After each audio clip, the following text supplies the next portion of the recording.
The band lineup has been in flux pretty much for the entire history of the band, and this is something that you've embraced, the spontaneity that brings about.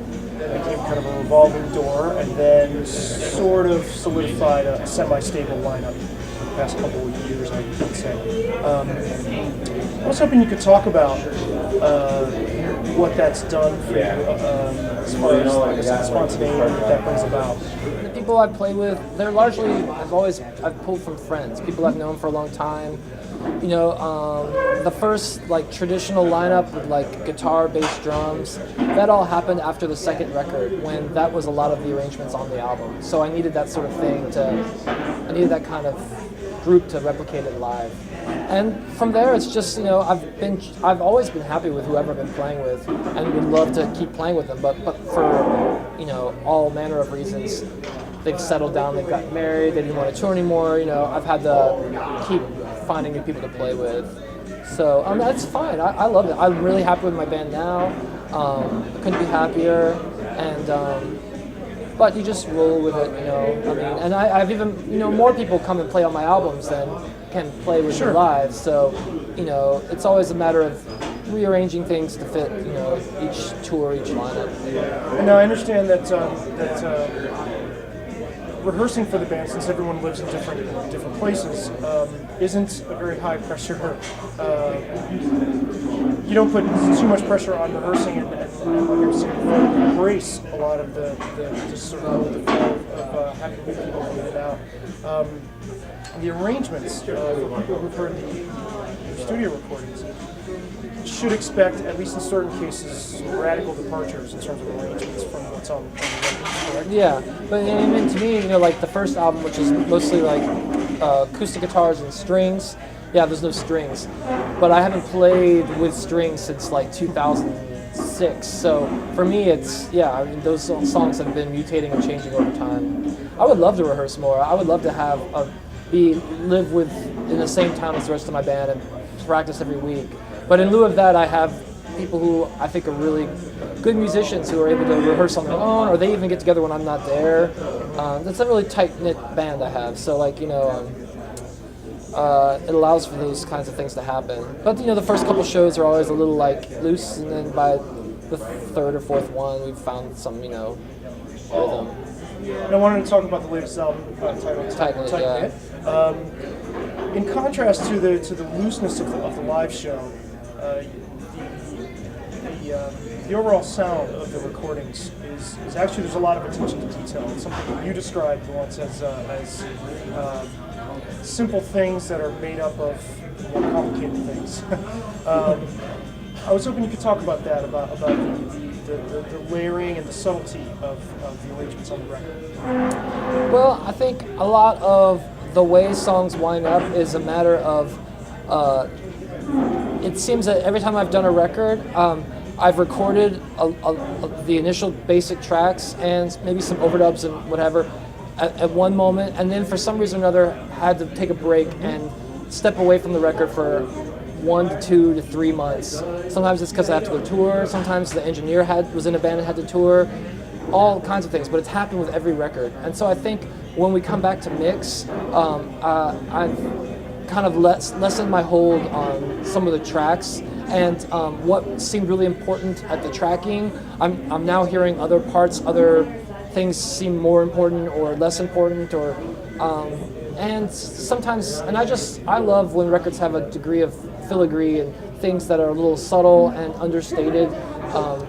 I think that suits the songs, which themselves seem, I've heard people tell me they seem like they've heard them before or something, but they can't quite tell how. And I like that all those elements sort of combine to keep shifting and remain interesting and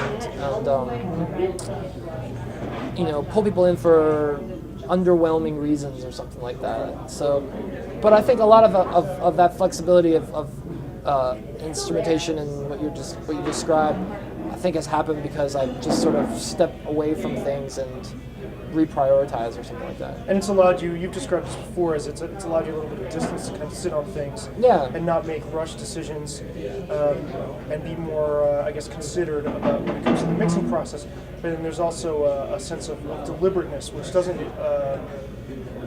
might not necessarily initially come across because of the vibe of a lot of the songs going back. Yeah, like You May Be Blue, which is a song from our second record, like has like four people playing guitar all over it.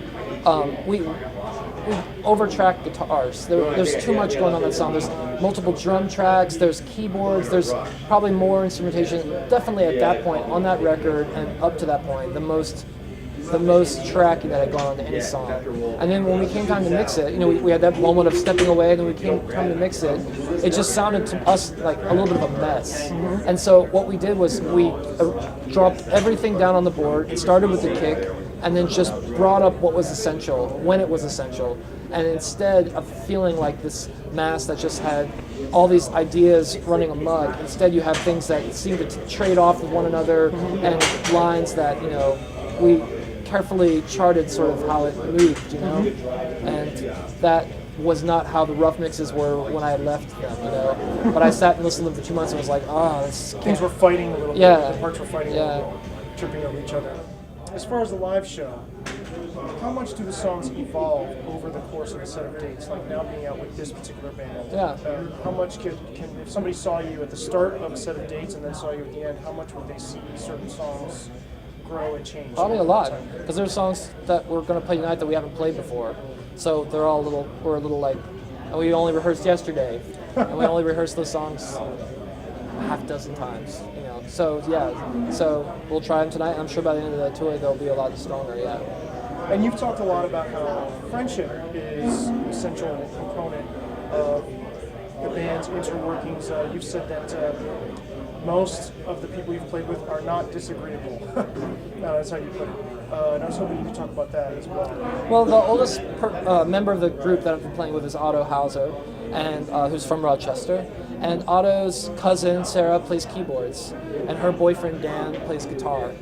He was playing bass on the first half of this year until our old guitar player, Sanders, he didn't want to tour anymore. So Dan moved from bass to guitar, and then we got Bob playing bass now. Bob and Sarah had played in Bob's band, and Dan, so they've all known each other for a long time. And that's, although I live in SF, I haven't really ever toured with anyone who's lived in SF. And it's sort of things like this, like trusting the people who I get along with and play really well with to help me find someone that they want to play with too, because that's what's important, So it's kind of a friend, a friend situation. It's kind of always been that way, Now, speaking of San Francisco, you come from a rock background, and again, for those that don't know, might not necessarily know, Vetiver has made a slow transition, incorporating steadily more electric elements as you've gone. That's kind of oversimplifying it, but this is 2006. And at the same time, you cover the whole spectrum between acoustic and electric. It isn't a simple case of polarity between Neil Young with acoustic mode and Crazy Horse. There's a whole range in between.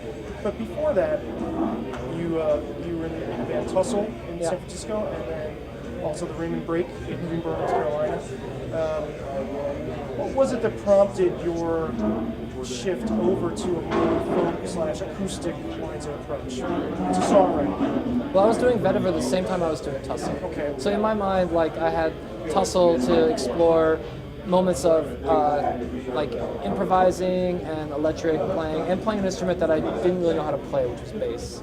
And then with acoustic guitar, when I moved to San Francisco, I didn't have an electric guitar. I had an acoustic guitar that someone had given to me, and so I was just learning how to play it. So a lot of the songs that came about with Vetiver initially were just me, learning to write on this instrument that I really hadn't been familiar with. And I'm always buying records and always exploring. I listen to lots of different kinds of music, so it's a chance to concentrate songwriting and try to become a better songwriter by having less to work with.